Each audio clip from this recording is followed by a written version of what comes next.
좀 말씀들 좀 나눠주시면 고맙겠습니다. 목사님, 네네네. 제가 질문이 있습니다. 네. 어, 이때가 그 당시 그 기록 당시가 그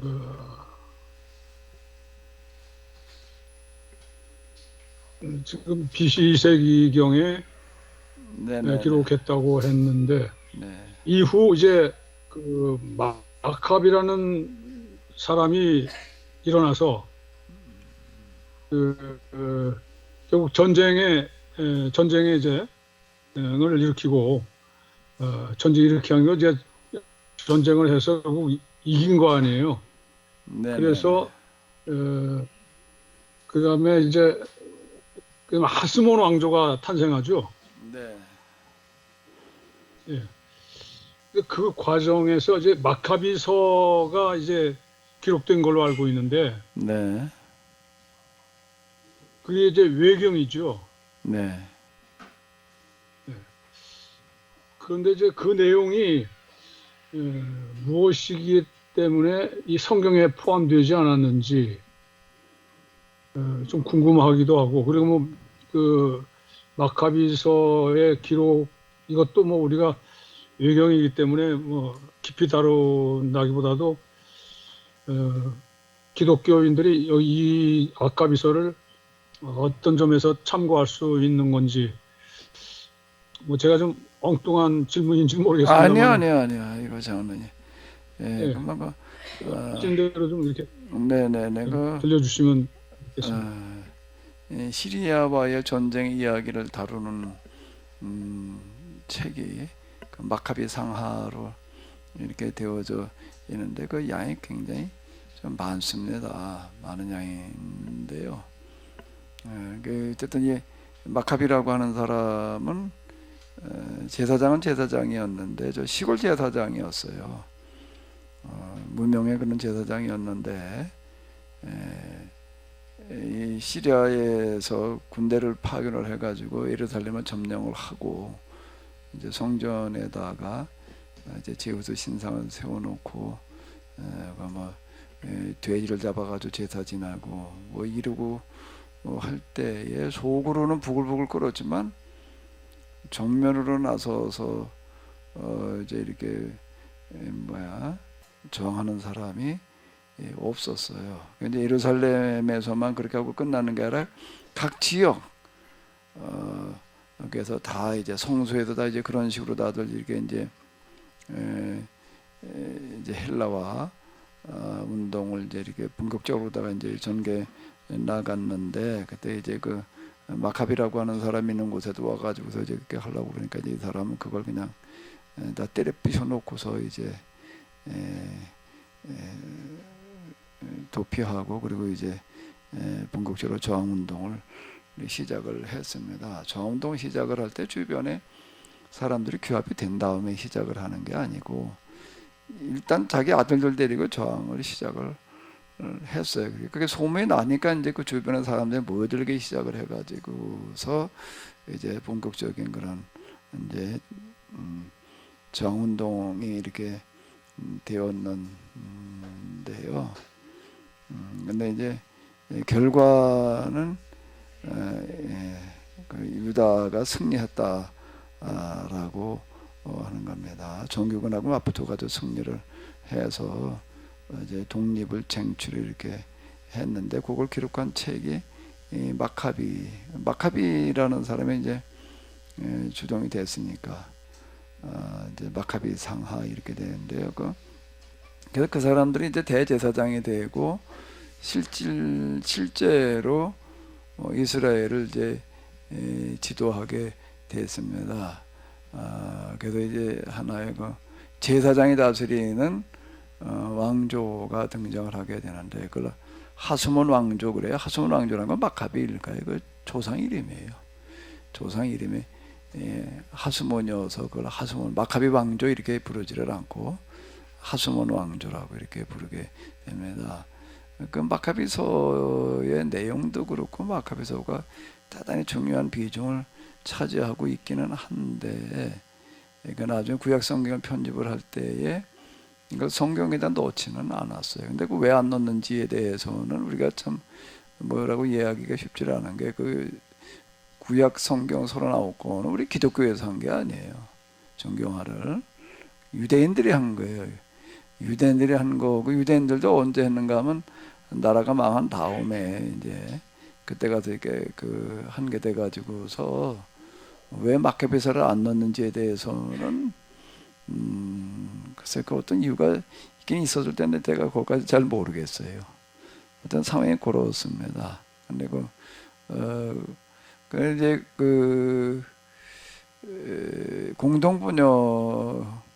공동번역이라는 게 무슨 얘기인가 하면 가톨릭하고 개신교가 같이 성경을 번역을 했습니다. 구약 성경을. 그래서 그 공동번역 이렇게 해 놨는데요. 그 공동번역이 그 굉장히 의미가 있는 거는 전 세계에서 가톨릭과 개신교가 공동으로 성경 번역한 게 없어요. 공동으로 무슨 그런 작업 자체를 하지를 않습니다. 근데 한국에서는 유일하게 구교와 신교가 공동으로 번역을 해 놨는데, 그래서 공동 번역, 여기도 이렇게 보게 되면 공동 번역이라고 있습니다.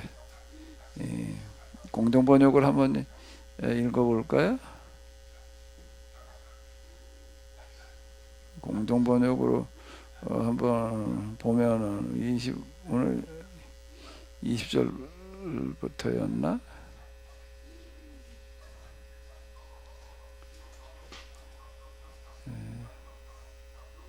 이게 공동 번역의 여기가 공동명인데, 주님 들어주십시오. 주님 용서해 주십시오. 주님 기회를 기울여 주십시오. 하나님의 도읍과 백성은 여전히 하나님의 이름으로 불리고 있습니다. 그러니 주의 명성을 돌보시어 지체하지 마시고 곧 이루어 주십시오. 나는 이렇게 나의 죄와 이결의 이스라엘 죄를 자백했으며 하나님의 거룩한 산을 어여삐 여겨달라고 나의 하나님 야훼라는 이름으로다가 신명을 쓰고 있습니다. 야훼가 아니라 야훼 이렇게 이제 쓰고 있는데요.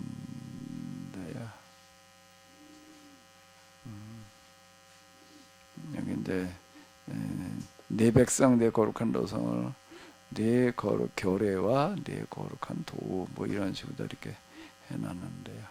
이게 공동 번역이 되겠는데, 그 공동 번역에 마카비 상하가 들어가 있다라고 하는 거는 이거는 당시 유대인들에게 있어서 이 마카비서나 이런 것들이 성경, 정경과 진배 없는 비중으로 읽혔다는 얘기가 되는 거예요. 단지 우리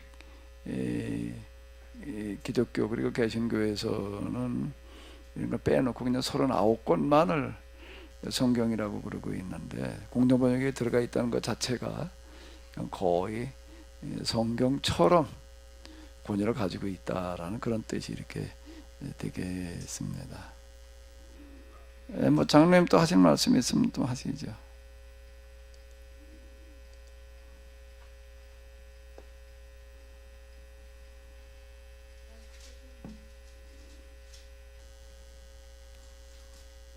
마이크가 꺼졌어요, 장로님.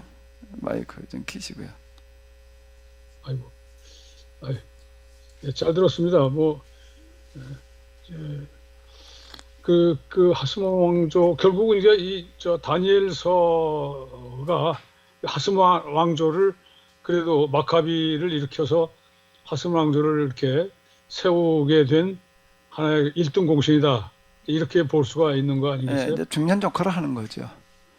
중요한 역할을 하는 거고, 이제 여기다 국시문학이나 이런 것들의 그런 하나 시발점을 이제 이루어 놓는 거예요. 그러니까 본격적인 저항 운동으로 들어가게 되는 이제 그런 역할을 이제 다니엘서가 이제 하는 거죠.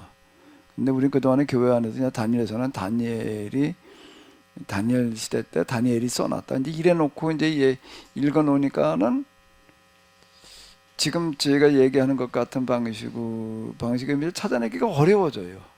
그렇게 놓으면. 이제 요즘은 그렇게 보지 않고 대부분 아직도 그냥 물론 다니엘 시대다 다니엘 쓴 거다 그냥 이렇게 얘기하는 사람도 있어요. 아주 보수 쪽에도 그렇게 얘기하는 사람들도 있는데 에, 그건 설명이 안 되는 게 묵시문학이라고 하는 거가 다니엘 시대 때 나온 게 아니거든요. 그 시리아와의 갈등 시대 때 나온 거기 때문에 설명이 안 되는 거죠. 그냥 다니엘서는 다니엘이 썼다, 이제 사무엘서는 사무엘이 썼다, 이제 이런 식으로 얘기를 해버리게 되면은 놓치는 게 너무 많아요. 사건 당시와 기록 당시가 다른 경우가 많거든요. 그래서 또 여쭤보는데요. 다니엘은 선지자라고 보기는 어렵죠. 예언자나 뭐 다른 일반적인 그 멸망을 선포하고 회개하라고 외쳤던 그런 일반적인 선지자하고는 그건 다르게 관리였죠, 구별이 관리. 그는 바벨론과 그리고 이제 아수르로 이어지는 어간의 고유 관리였지요. 예, 고유 관리인데서란 느헤미야도 예수라고 느헤미야도 예언자로 또 분류가 되거든요. 그 분류가 약간 좀 이제 애매하기는 한데요. 그래도 다니엘서는 이제 예언서로 분리가 돼 있어요. 다니엘이 한 활동 자체를 예언적인 활동이라고 예언자 활동이라고 봐야 되느냐라고 하는 게 대해서는 조금 이제 검토해봐야 될 부분이 있기도 하겠지만은 어쨌든 예언서로 그좀 분류가 되어져 있습니다. 그래도 다니엘은 그 바벨론 제국에서 그 예언자 그룹들의 리더였잖아요. 주요 지도자 중에 그러니까 한 사람이었죠. 예, 포르기에. 특히 이제 그 왕궁의 왕의 그 앞날을 이렇게 미리 이제 얘기해서 왕의 그 자문을 하는 그런 예언자라고도 볼 수 있지 않겠어요? 네, 그럼요. 그 많은 영향력을 끼쳤던 그런 사람이죠. 고위직에 있으면서 특히 왕 다음 가는 직책에 있었다라고 하는 거예요. 왕이 아니라 황제지, 황제. 황제 다음 가는 위치에서 많은 영향력을 행사했던 사람이죠.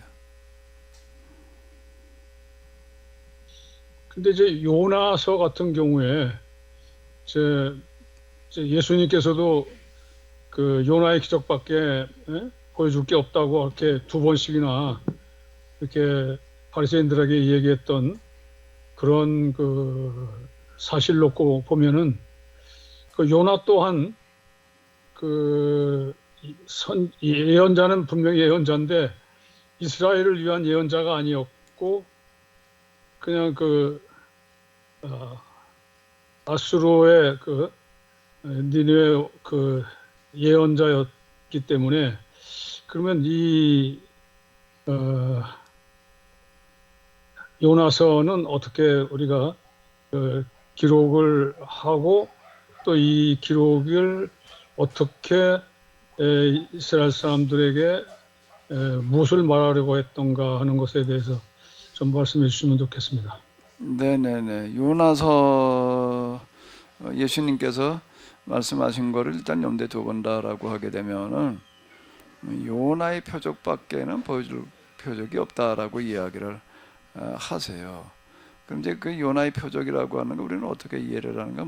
요나가 이제 물고기 뱃속에 3일 동안 있었던 것처럼 예수님께서도 이제 3일 동안 죽음 가운데 계시다가 살아나셨던 이걸 가리켜서 요나의 표적 이제 주로 이제 이렇게 이해하려고 이제 그래요. 그런데 사실 요나의 표적을 물고기 뱃속만 가지고 얘기를 하러 들게 되면은 이렇게 또 놓치는 부분이 너무 많아요. 예수님께서 그 시점에서 말씀하시는 요나의 표적 바리새인들에게 이제 하늘의 표적을 보여달라고 얘기를 할 때 요나의 표적을 얘기를 하셨는데, 그럼 내가 너에게 보여줄 표적은 죽었다가 다시 살아나는 부활의 표적이 보여주겠다, 이렇게 얘기를 하신 건가 라고 하는 건데, 뭐 그렇게 끌어다 붙여가지고 해석을 할 수도 있겠죠. 그런데 그보다 더 중요한 의미가 있는 거예요.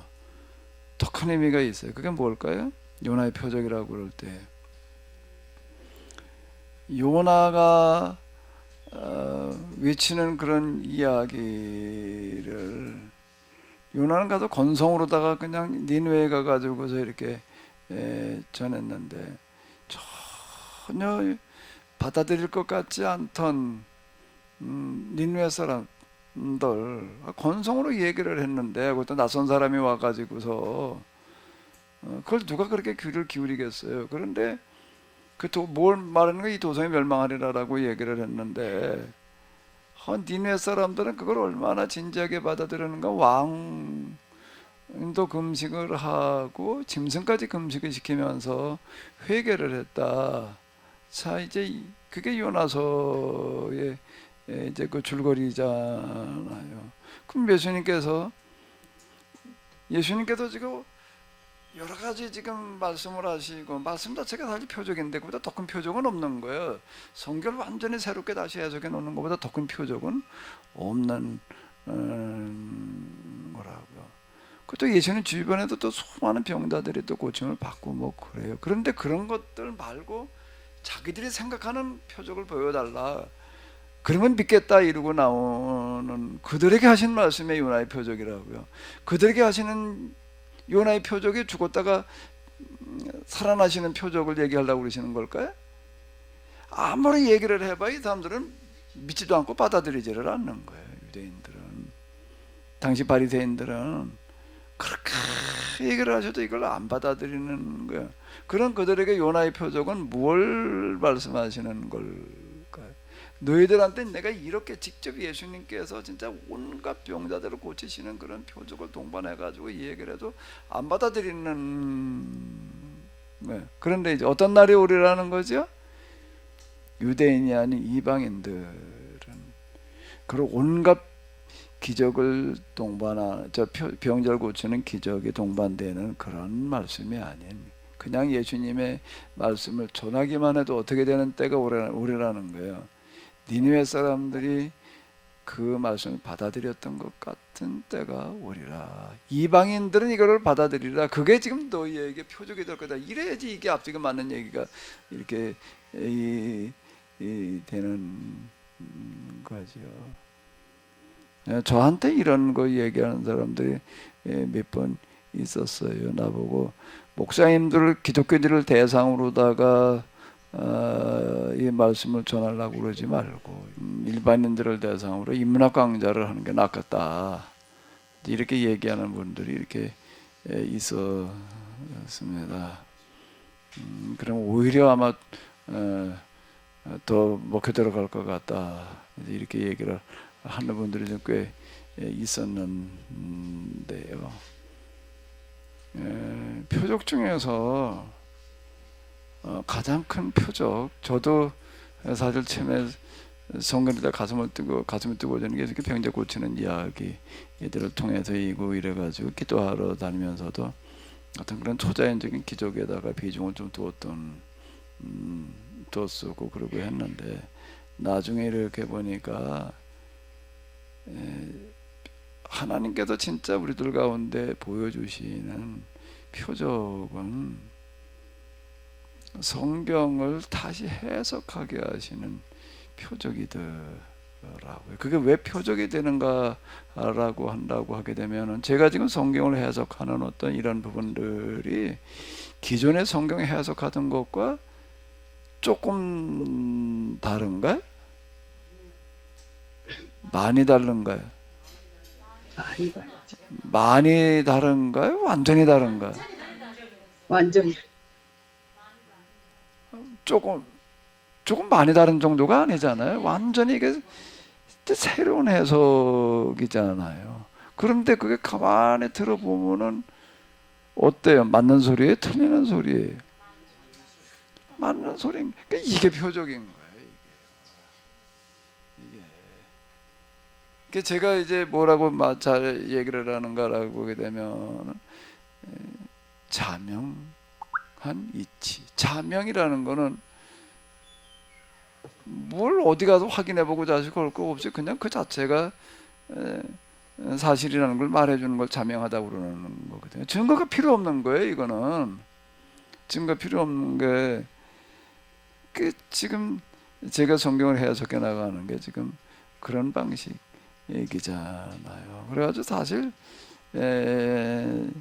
이렇게 해석을 하면서 오늘도 제가 다니엘서를 가지고 좀 이렇게 얘기를 했는데요. 해석하고는 저 자신이 사실 많이 놀라요. 왜? 야, 참 성경이 이렇게 해석된다는 게 내가 생각해봐도 너무 놀라운 게 왜? 나도 전에는 이게 전혀 안 보였던 거니까. 네 백성, 네 성읍이라는 게 무슨 눈에 들어와요? 당연히 하나님의 백성, 하나님의 세상이지. 그렇게 생각하고 그런 게 있어도 그냥 그건 넘어가고 말았지. 그게 가만히 있자 다니엘의 백성, 다니엘의 나라라고 하는 게 말씀하 이렇게 생각하고 읽지를 않는 거예요. 이게요. 그런 게 전혀 안 보이는 거예요. 그게 하나님께서 우리에게 보여주시는 표적은 자명한 표적, 누구나가 다 그렇게 인정할 수밖에 없게끔 접근하시는 것 같아요. 그거보다 더 큰 표적은 없는 것 같아요. 이거를 안 받아들이게 되면은 더 받아들일 방법이 없는 거예요. 이 요나서가 그 이스라엘 사람들이 생각하기에는 정말 부끄러운 기록이잖아요. 자기들은 돌이키지 않았는데, 그래서 멸망을 받을 수밖에 없었는데, 이 느느웨 그 아수르 사람들은 결국 회개하고 멸망이 멈췄고, 그래서 어쨌든 그 시대 그 사람들은 구원함을 받았는데, 그렇다면 유대인들이 이 기록을 왜 했으며, 그리고 지금도 이 유대교에서는 이 요나서를 읽고 있는지 그것도 궁금합니다. 아까 이제 왜 마카베서가 성경에 들어와 있질 않는지라고 이렇게 물으셨는데요. 반대로 어떻게 요나서가 성경에 들어올 수 있었는지를 물은다면은 더 의미 있게 다가올 수가 있어요. 이스라엘 사람들이 구약 성경을 39권을 성경으로다가 경전으로다가 이제 이렇게 편집을 해요. 선정을 하는 거거든요. 그 정경화 이렇게 이제 얘기를 하는데 그건 언젠가 하면 로마 제국이 이스라엘이 망하고 난 다음에 일어나는 일이에요. 제가 요나단 벤 자카이 많이 얘기를 하는데 그 사람이 이제 얌야라고 하는 곳으로 가가지고서 이제 성경 공부 운동을 이제 펼치면서 이제 나라가 또 이제 망해서 이제 없어졌는데 이번에는 좀 길게 가리라라고 하는 걸 내다보면서 이제 모든 자료들을 수집을 해가지고서 이제 문서화시키는 작업을 한다. 그 전에 이 문서 자료보다 구전 자료가 훨씬 많았거든요. 그걸 다 문서화시키는 그런 작업을 이제 이렇게 하고요. 거기에서 다 문서화시켜 놓고 나가지고서 정경 작업을 하는 거예요. 거기서 했습니다. 그 사람들에게 오늘의 유대인들을 만들어낸 사람은 사리와난 벤 자카이예요. 근데 거기서 이제 정경화 작업을 하는 거예요.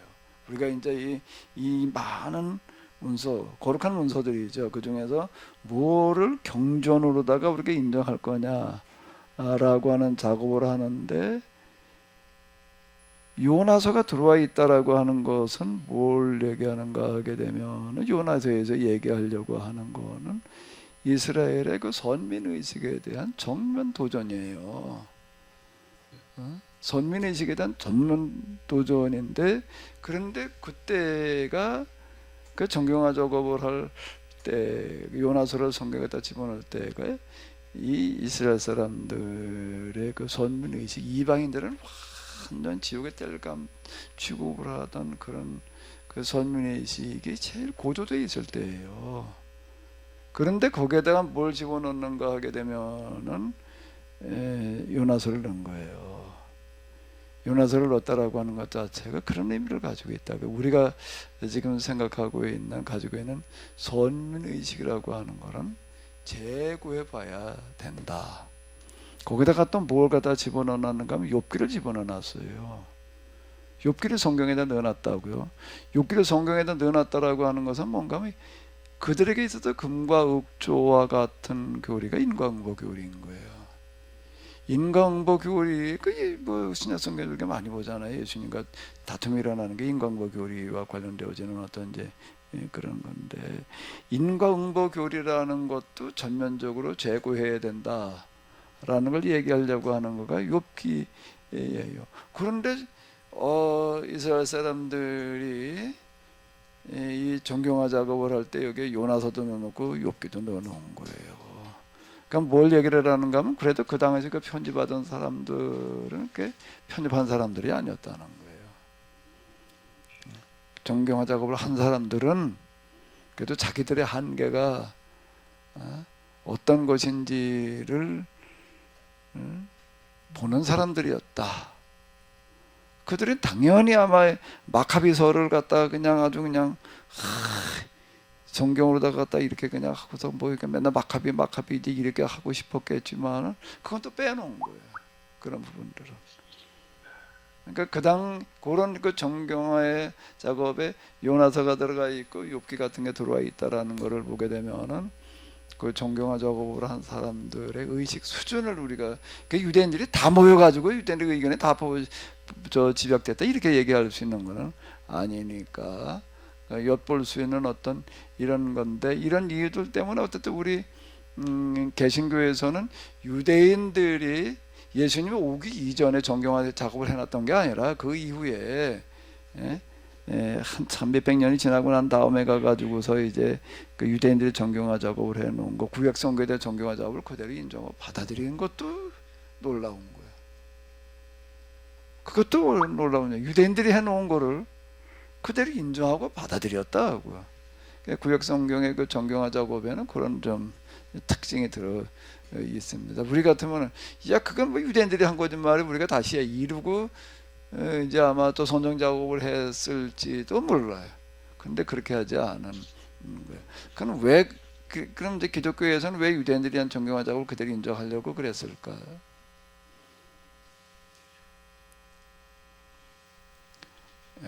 구약 성경이라고 하는 거는 유대인들의 역사적인 경험이 그대로 반영되어져 있다라고 하는 거를 중요시하는 거예요. 그들의 역사와 같이 한 거예요, 성경은. 그냥 단순한 기도와 신앙의 산물만이 아니라는 거예요.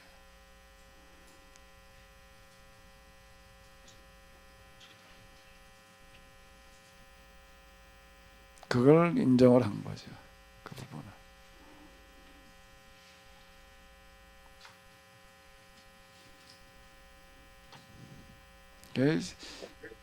그 많은 문서들 가운데 현재 66권의 성경에 들어와 있다라고 하는 것 자체가 우연이 아니라 하나님의 손길이었다. 그래서 그 영감이 이렇게 얘기를 한다고요. 사람들이 모여서 회의를 해서 결정을 하긴 했지만 그 가운데 하나님께 함께 하셨다는 얘기가 되는 거죠.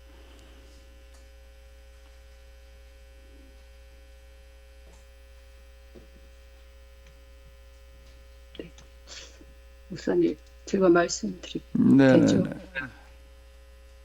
지금 뭐 장모님께 질문해 주셔서 또 그 정경화 작업 구약이 또 새롭게 또 정리가 될 수 있는 기회가 됐네. 오전에 또 목사님께서 정말 마음을 다하셔서 흔한 설교를 통해서 또 은혜를 받고요. 맨날 은혜만 받고 있어서 하나님 앞에 죄송하고. 근데 특별히 오늘 말씀 중에서 오전에 마무리 부분에서 그때가 중요한 게 아니고 지금 우리가 어떻게 해야 되는 게 중요하다. 왜냐하면 그때가 되면 너무 비참하고 너무 힘드니까 고통스럽고 그 부분의 말씀이 정말 많은 공감이 됩니다. 되면서 근데 지금 우리는 저 자신은 또 이렇게 늘 목사님께서 외치고 이 인류 대멸종의 길을 외치고 계시지만 그 긴장감과 늘 경각심이 또 가끔 나태해지고 싶은 이 본성과 맞붙여져서 게으를 때도 있고 그 깨어있는 모습이 좀 희석될 때도 있고 이런데 오늘 그 말씀이 또 저희를 깨우치고 정말 더 비참한 그 만국이 오기 전에 파국이라고 했죠. 파국 얘기가 오기 전에 정말 지금 좀 힘들더라도 그 십자가에 내 자신이 죽는 그 죽음의 정신으로 정말 또 정신 차리고 다시 또 한 주간 시작해야겠다는 그런 마무리 말씀에 또 많이 도전을 받았고요. 그러면서 제가 이제 좀 궁금한 점들은 저도 이제 아직 그 헤브라이즘, 헬레니즘 이 부분에서 이론론이다, 이율론이다 이런 흐름만 알고 있는데 이 다니엘서가 헤브라이즘의 중요한 그 출발점이었다고 아까 말씀하신 게 생각이 났어요. 그래서 제가 역사 속에서 헤브라이즘과 헬레니즘 두 가지 사상에 가장 영향을 미쳤는데 헤브라이즘은 그러니까 계약법 정신으로 제가 좀 온전히 이해를 못해서 질문을 드리는 거고요. 결국 그 현실의 문제, 그 시대의 문제를 해결하는 게 계약법 정신이고 그것이 곧 헤브라이즘의 사상이다. 그게 이제 그 다니엘이 그런 역할을 했기 때문에 그 헤브라이즘의 그 출발점이라 이렇게 말씀하시는 걸로 이해하면 되나요?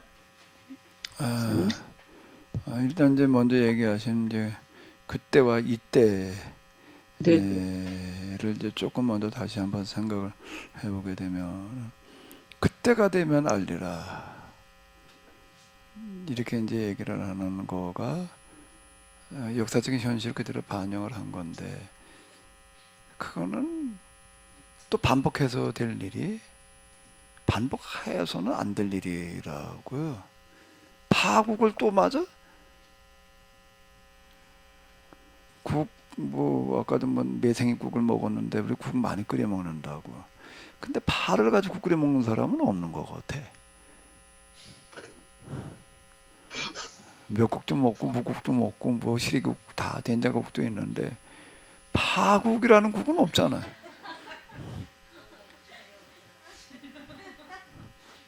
양파 무슨 쪽파 대파 갖다가 국 끓여 먹는 파국은 없는 것 같아. 왜 파국은 안 끓여 먹을까? 그건 먹고 싶은 국이 아닌 거야. 파국이라고 하는 거는 끝장나는 거를 말하는 건데.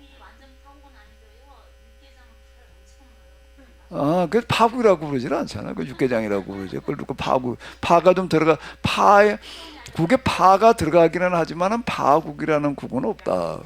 이화석 사모님 파국 좋아하시나?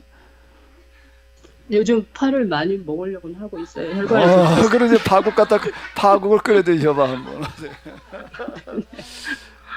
파국을 맞고 난 다음에 가서 알리라. 이게 얼마나 비참한 얘기야 이게. 지나고 보니까 그 말이 맞았네. 다 망하고 난 다음에 그때도 어떡하라고. 그러니까 또 우리가 그때 가서 안다 이렇게 돼버리게 되면은 세상 다 망하고 다 죽고 난 다음에 가가지고 그 소리가 죽어가면서 그 소리가 맞는 소리였네. 그거 어떡하라고. 그걸 파국이라고 그러는 거야. 그걸 파국이라고 그러는 거야. 그때가 아니라 언제여야 된다는 얘기죠. 지금이어야 된다. 이때. 그때와 이때를 우리가 구분해 놓고 본다라고 하는데 지금여야 된다라는 거라고. 근데 지금 이 말을 듣고 돌이키지 않는 사람한테는 이건 더 이상 기회가 없는 거예요. 심판의 가장 큰 제목이 뭘 것 같아요? 무슨 뭐 살인죄 어쩌고 저쩌고 무슨 죄일 것 같죠? 이런 말씀을 듣고서 돌이키지 않는 죄보다 큰 죄는 없는 거야. 그걸 들었다는 것 자체가 용서받지, 그건 더 이상 용서받지 못할 죄. 듣고 돌이키지 않았다라고 하는 것 자체가 더 이상 그건 돌이킬 수 없는 제목이 되는 거야. 그건 변명의 여지가 없는 거야. 이거는. 근데 우리 그건 죄로 여기지도 않아. 그건 아무렇지도 않게 여기고 그냥 그런 거 회개 대상으로 여기지도 않는 거가. 그 성경에 봐봐, 뭐가 지금 문제였는가 말이야. 그렇게 얘기를 해도 듣지 않다가 망하는 이야기거든, 성경에. 그러니까 역사적인 산물이다라는 얘기가 바로 이제 이런 이야기이고요. 그 헬레니즘, 헤브라이즘인데, 헬레니즘은 이성적인 철학이 만들어낸 문화를 얘기를 하는 거예요. 이성에 기반을 한 철학 문화의 대표 주자가, 그런 게 많이 있는데 그 중에 대표 주자라고 하는 것은 가장 잘 정리가 됐고 또 세상에 가장 큰 영향력을 끼친 게 헬레니즘이다가 보니까 헬레니즘이 이렇게 얘기를 하는 거예요. 철학이라는 게 뭐 많지, 개똥 철학도 있고 뭐 다 있는데 그 중에서 대표적인 철학을 헬레니즘 이렇게 이야기를 해요. 그 헤브라이즘이라고 하는 건 물론 1원론, 2원론 뭐 그런 특징이 띄기는 있지만, 헤브라이즘이라고 하는 거는 뭐의 산물인가 하게 되면은 이성이 아닌 영성과 신학의 산물인 문화예요. 종교 문화예요. 그러니까 철학 문화가 있고 종교 문화가 있는데, 헬레니즘은 뭐라고요? 철학 문화예요. 헤브라이즘은요, 종교 문화를 이야기를 하는 거야.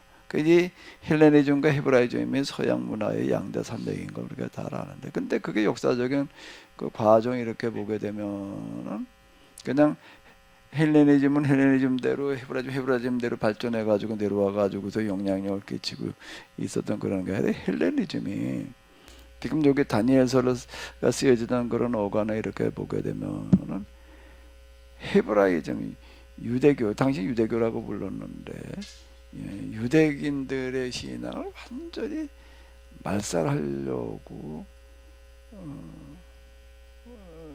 했던 거예요. 없애버리려고 그랬던 거예요. 없애버리려고 했던 틈바구니 속에서 기상회생에서 살아난 게 헤브라이즘이에요. 역사적인 관계가 그렇게 되어져 있다 라고 하는 겁니다. 그러면서 그 이후 영향력이 더 헬레니즘은 더 크게 영향력을 끼친 거예요. 지금 왜 그런가라고 하게 되면은 현재 남아있는 고등종교, 그러니까 사회학자들의 분류인데, 종교를 갖다가 기복종교, 미신은 하등종교라고 부르는 거고, 근데 그 고등종교라고 할 때에는 그래도 이건 종교라고 하는 기준에 맞다. 기복종교, 미신에도 벗어난 수준을 고등종교라고 얘기를 하는데, 고등종교가 뭐 지금 남아있는 게 세상에 수많은 종교들이 있었는데 다 그건 하등종교가 돼버리고 말았어요. 고등종교로 분류되는 거가 지금 뭐가 있나? 기독교, 유대교, 회교예요. 불교는 종교가 아니야. 유교도 종교가 아니고, 제가 철학이에요. 그거는요, 철학인데 종교적인 색깔을 띠고 있다 그래가지고 종교, 철학. 우리나라에 저 불교 대학이 있죠. 동국대. 동국대 불교 신학과라고 하는 건 없어요. 불교 철학이라고 하는 게 있지. 예? 성균관대가 뭐 우리나라 제일 오래된 대학이라 스스로 그러는 것 같은데, 옛날 이저 있을 때 성균관, 뭐 그때부터 성균관 대학이 있었대나 뭐 어쨌대나, 어쨌든 뭐 그렇게 그 사람들은 그렇게 생각하려고 그러는 것 같아요. 근데 성균관 대학에 유교 신학과라는 건 없어요. 유학과가 있지. 그랬더니 어떤 목사님이 성균관에 나온 사람 거기가 유학과에서 하지. 저거는 유학가는 학과인가 보다 그랬대. 그리고 성균관대를 갔대. 자, 유학과라는 게 있지, 종교 철학과가 있지, 저 불교 철학과, 불교 신학과, 유교 신학과라는 건 없다. 그 자체가 그건 종교가 아니란 얘기예요. 철학이란 얘기지. 종교적인 색깔을 띤 철학이란 이야기지. 그러면 지금 고등 종교로 남아 있는 것은 유일하게 뭐라는 얘기예요? 헤브라이즘 종교예요. 헤브라이즘이라는 건 뭘 헤브라이즘이라고 그러는가 하면은 모세 오경을 경전으로 받아들이는 종교를 헤브라이즘이라고 그러는 거예요. 그러니까 회교도 어디에 들어가는가 하면 헤브라이즘에 들어가요. 그 사람들은 뭘 경전으로 쓰고 있기 때문에 그러는 거죠. 오경을 똑같이 경전으로 받아들이고 있기 때문에 뭘 먹는 경이 아니라 뭐야, 그 사람들 경전을 뭐라고 불러? 꾸란이라고 그러는데, 꾸란만 있는 게 아니라 꾸란만 경전이라고 그러는 게 아니라 모세 오경도 그들은 경전으로 받아들이고 있다. 그 헤브라이즘 이렇게 이야기를 하는, 헤브라이즘은 종교 문화를 얘기를 하는 건데, 그게 지금 언제 본격적으로 만들어지기 시작을 하는가 하면 포로 귀환 이후예요. 포로기 때에 비로소 오경의 중요성을 발견하고 오경을 편집을 해놓고 그걸 기초로 해가지고서 이제 신앙생활을 하는 걸 유대교 이렇게 불렀거든요. 이후에. 예, 또 얘기하세요. 뭐. 설명이 됐나 모르겠네. 네, 그러면 저기 아까 목사님 한국사의 그 정신에 대해 한국에 오른 정신, 그 부조선, 당군조선과 또 이시조선 그 정신은 그러면 헬레니즘 사상과 정신인가요? 헤브라이즘. 목사님?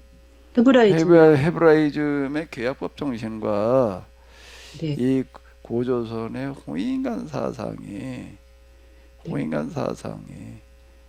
그 성격에서 대단히 유사하다라고 하는 거예요. 그래서 제가 저 엊그제 또 그 종조 대항이 그 노비 개혁과 또 그 서울들 그러니까 첩의 자녀들이 그 과거 시험도 못 보고 또 이제 관료직에 오를 수도 없고 이런 것들을 다 철폐하면서 개혁을 단행하는 것을 봤거든요. 그리고 그 노비 제도를 개혁한다는 게 그 링컨보다 60년을 앞선다고 이야기를 누가 하더라고요. 그래서 이런 놀라운 정신을 그렇게 정조가 했다는 것에 대해서 너무 감동이 되는데 이게 결국은 그 선두 영향을 받은 게 아니고 저기 성리학 정신이라고 봐야 되나, 목사님? 이제 고조선에 내가 이제 우리나라 역사에서 얘기하려고 하는 고조선의 그 상군유사에 있는 건국 이야기 그 들어있는 그 정신이라고 하는 거가 이제 정신문화로서 이제 이 성경의 기약법과 너무 유사하다. 이제 이런 걸 좀 내가 얘기를 하려고 했던 어떤 이런 거고요. 성리학은 조성리학이라고 하는 거가 뭐 구분을 해가지고 얘기를 해야 되는데 조선 성리학, 중국의 성리학하고 조선 성리학하고 많이 성격이 달라요. 시작은 중국에서 했지만은 고조선의 성리학은 우리 그 정신 문화와 이제 그 흐름을 같이 하게 되는데 그걸 이제 이반해내는 사람이 정도전이라고요. 근데 한국사에서 이렇게 좀 얘기를 했는데요. 우리는 고조선도 모르고 이시조선은 더 모르는 것 같아. 너무 모른다라기보다는 오해하고 있는 것 같아. 뭘 한 나라인지도 몰라요. 그게 이제 식민지 사학의 영향 때문에 지금 우리는 그냥 맨 사색 당파 그저 뭐 이런 거나 하던 그런 나라로 이렇게 알고 있는데요. 이시조선 좀 구분하기 위해서 이시조선 또는 근조선 이렇게 이제 얘기를 하는데 그 건국 정신이라고 하는 거, 정도전이라는 사람 그 드라마에 많이 나오잖아요. 정동일전이라는 드라마가 아마 2번이나 한 것 같은데, 뭐 그 비슷한 그런 게 좀 자꾸 많이 이렇게 다루어지는 거는 거기에 들어있는 그 건국 정신이 인류 역사에도 유래를 찾아보기 힘든 정신이 들어 있어요.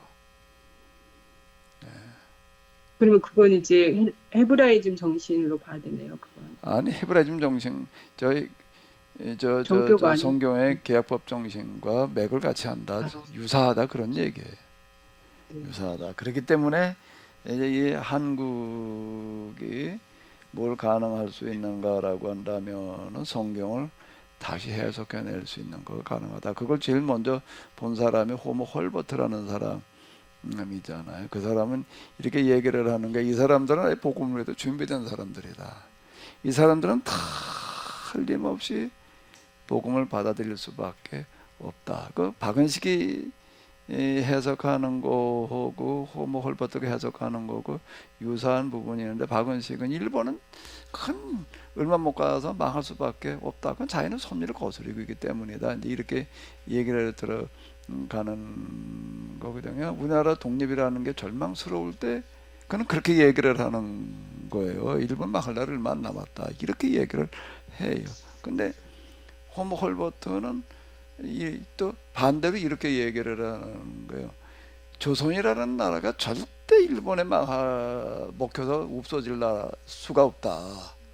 그런 위대한 정신 문화를 가진 나라가 이런 군국주의가 지배하는 이런 나라에 잠시 지금 휘달리고 있을 뿐이지 그건 망할 리가 없다. 조선은 절대 망하지 않는다. 이렇게 확신한 사람이에요.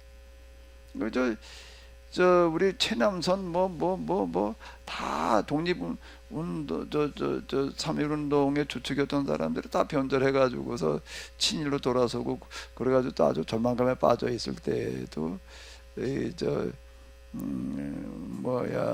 홀버트는 진짜 믿었어요. 이 사람은 조선은 절대 망하지 않는다. 뭐 때문에 망하지 않는다고요? 큰 위대한 정신문화를 가진 나라가 망할 리가 없다. 그 사람들은 틀림없이 다시 독립을 할 거고, 그 사람들은 100년이 안 가서 세계 역사를 바꿔놓을 사람들이다. 이렇게 얘기를 하는 거예요. 그리고 이 사람들은 앵글로색슨족을 이어서 세계를 이끌어 나갈 사람들이다. 이렇게 얘기를 했어요. 뭘 가지고 얘기를 했는가라고 한다면은 우리 역사 속에 들어있는 정신문화의 가치를 본 사람이야. 그래도 우리나라 역사를 제일 먼저 이 사람이 썼어요. 한문으로 쓰고 영어로 쓰고 한글로 쓰고.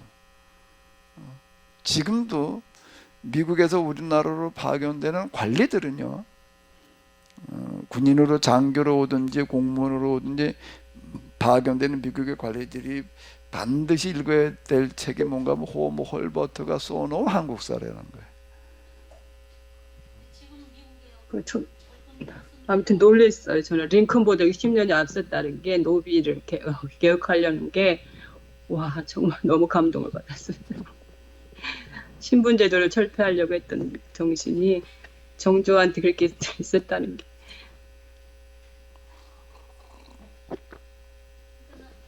얼마 전에 보니까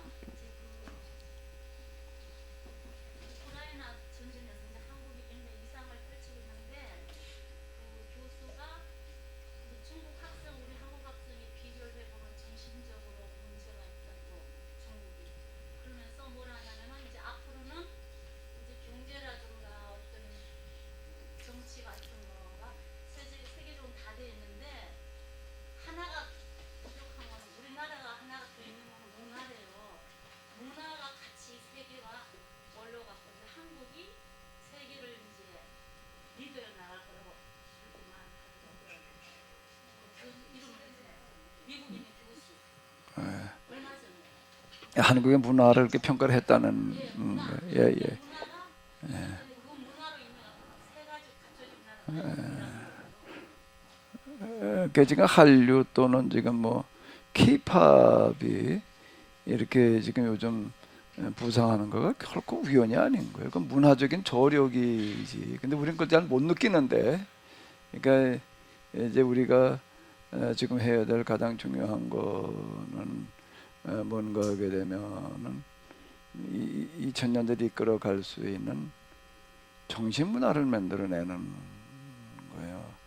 그 지금 인류의 멸종 아니면 무슨 대멸종을 막는 거가 무슨 운동이나 가지고 될 노릇이 아니라 그것을 가능하게 할 시대 사조를 만들어내야지 가능한 거라고요.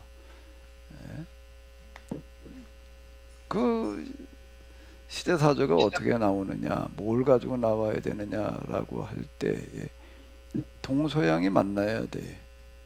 동서양이 만나야 되는 건데 어떻게 만나느냐. 현대라는 시대는 서양이 주도해오던 시대였잖아요. 근데 이제 동양의 시대가 온다라고 얘기를 하는데 이제 동양의 시대 그건 무슨 얘기가 되는가라고 하게 되면 동양의 입장에서 서양 문화를 다시 해석해내야 된다는 거예요. 근데 그 문화의 중심에는 물론 철학도 있지만은요, 동시에 뭐가 있는 거지요? 철학보다 위의 사상이 뭘까요? 종교. 종교인 게 신앙인 거예요. 신앙인 거예요. 그러니까 서양의 종교가 뭘까요? 기독교예요. 기독교를 동양의 입장에서 어떻게 할 때 가능하다는 얘기예요? 재해석할 때 그게 뭐가 되는가 하면 2000년대를 이끌어갈 정신문화가 된다 라고 하는 겁니다. 그게 있어야지 무슨 대멸종도 막고 뭐도 막는 거예요. 대멸종을 막는 게 무슨 에너지나 뭐 어떻게 되고 무슨 뭐 쓰레기나 치운 운동이나 한다고 되는 거 아니에요. 그 뒤에 그건 겉으로 드러나는 작은 행동일 뿐이고 그 뒤에 뭐가 있어야 되는 거예요. 그런 것들을 다 가능하게 할 뭐가 있어야 되는 거죠? 정신 문화가 있어야 되는 거예요. 그걸 가능하게 하는. 그런데 나는 그걸 이제 어떻게 이제 전부터 계속 받는가 하게 되면 우리나라가 바로 그걸 할 나라다. 이렇게 이제 뭔가 중국이라고 자꾸 얘기를 하고 중국 문화, 인도 문화 이렇게 얘기를 하는데 그 문화가 아니다. 한국의 고대 문화가 또 중국 문화 이전에 생겨난 그런 거라고 요즘 그 밝혀진 얘기 아니에요. 동북공정이 이제 그것 때문에 중국 사람들이 하는 어떤 이런 거고 우리가 이제 그거를 해야 된다. 근데 그거는 우리나라에 이걸 해낼 수 있는 주체가 누구냐라고 할 때 어디라는 얘기예요, 이게요. 교회라는 거예요. 왜? 아니, 서양의 종교인 기독교를 재해석해낼 역할을 그건 철학자가 할 수 있는 게 아닌 거예요. 경제인들이 할 수 있는 것도 아니고 전부 관료가 할 수 있는 것도 아니고 한국의 기독교인들 신학자가 해야 될 작업이다. 자, 이렇게 내가 얘기를 하는 거예요. 그런 재해석이라고 하는 거는 부분적인 해석을 말하는 게 아닌 거예요. 전면적인 해석을 말하는 거예요. 예수님의 해석을 보게 되면 유대교에 대한 전면적인 해석이야, 이거는요. 예수님에 이어서 그 다음에 그걸 마지막으로 정리하는 사람이 바울인데 바울이 해석하는 거 보게 되면 아브라함의 후손을 뭐라고 얘기를 하는 거예요? 혈통의 후손이 아닌 뭐? 믿음의 후손. 이게 참 기가 막힌 얘기를 하고 있는 거예요. 유대인이라는 표직이 뭐예요? 할례에 있는 거예요. 근데 그 할례를 어떻게 하라고? 할례를 어떻게 하라고? 육체의 할례가 아닌 무슨 할례? 마음의 할례. 또 있죠? 바울이 또 얘기하는 거. 또 뭐가 있나? 유대인이 다 똑같은 유대인이 아니라 표면적인 유대인이 있고 뭐가 있다는 거예요? 이면적인 유대인이 있다는 거예요. 그러니까 예수님에 대한 해석을 뭐라고 얘기를 하는가 하면 만물의 원리라고 이렇게 예수님은 얘기를 하고 있는 거예요. 만물이 예수님에게서 나와도 예수님에게로 돌아간다. 예수님을 해석을 해도 그보다 더 크게 해석을 할 해석은 없어요. 그게 기독교는 뭔가 하면 유대교에 대한 전면적인 재해석이에요. 기독교가 유대교 상관없는 별도의 종교가 아니라 기독교는 유대교에 대한 뭐라고요? 전면적인 재해석이었던 거예요. 그렇다면 이제 이 시점에서 우리에게 필요한 2000년대를 이끌어갈 수 있는 대멸종을 막을 수 있는 그런 운동은 뭐가 있어야지 가능한가라고 한다라고 해도 그걸 이끌어 나갈 수 있는 정신문화가 있어야 가능한 거예요. 운동이 나가지고 무슨 이렇게 하자 저렇게 하자라는 운동이 나가지고 되는 게 아니에요. 그 운동을 가능하게 하는 뭐가 있어야 된다고요?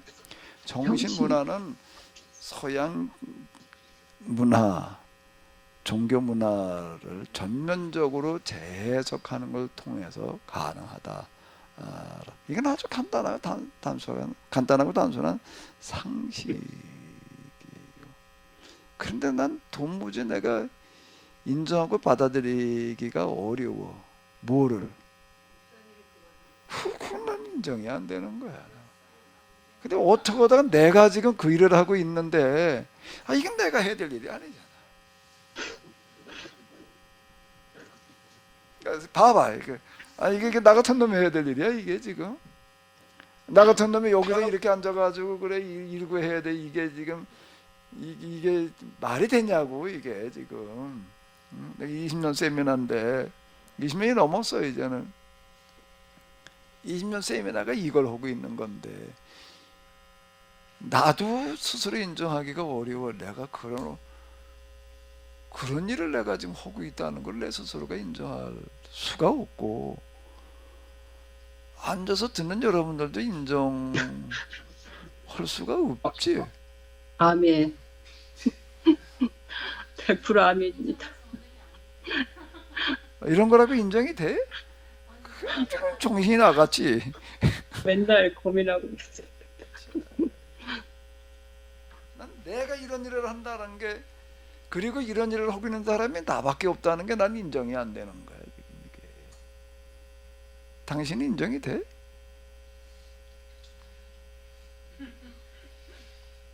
나하고 같이 사는 당신은 어디 한마디 해보세요. 인정이 되나 어디? 네.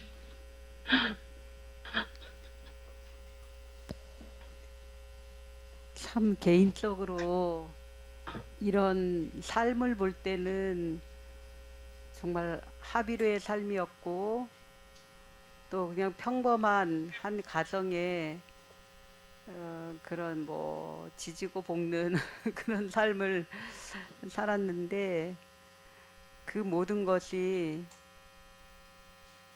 하나님께서 인도하셨다는 것에 대해서는 부정할 수 없는 것 같고 뭐 어떤 인간을 봐서라기보다는 그 말씀의 해석을 봐서는 목사님이 하고 있다는 게 참 신기하고 놀랍고 근데 이렇게 말씀하시는 것이야말로 정말 제 해석의 말씀이고 세상에 둘도 없는 그런 해석의 말씀이라는 것 그 부분은 인정하지 않을 수 없어요. 세상 사람들이 듣던 안 듣던 몇 명이 귀를 기울이던 간에 말씀 자체만 놓고 앞뒤를 따져서 기냐 아니냐 맞냐 틀리냐 뭐 이렇게 따져 묻는다면은 100% 목사님 말씀하시는 거가 어느 모로 보나 그냥 정말 맞구나 이렇게 말할 수밖에 없는 거구나 성경은 이렇게 말해야 되는구나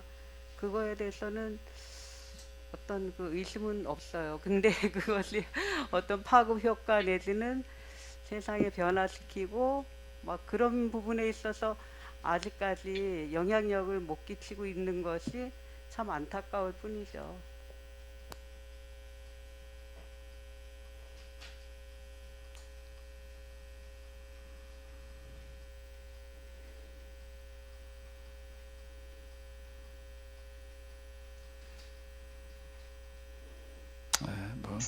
제가 뭐 한국의 시대에 뭐 이런 거를 아주 세미나 시작할 때부터 얘기를 했는데 뭐 말로만 한국의 시대가 아니라 그걸 가능하게 하는 어떤 그런 부분들 그러나 근데 우리나라 역사도 내가 그래서 쓴 거고 우리에게 그런 가능성이 있다. 문화적인 가능성이 이게 있어야지 가능한 얘기거든요.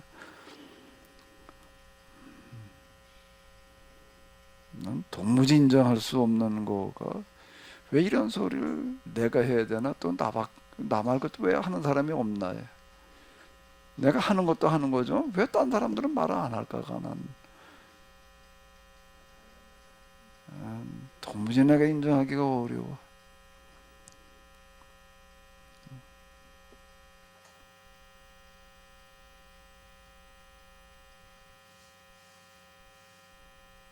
참 똑똑한 사람들 많던데.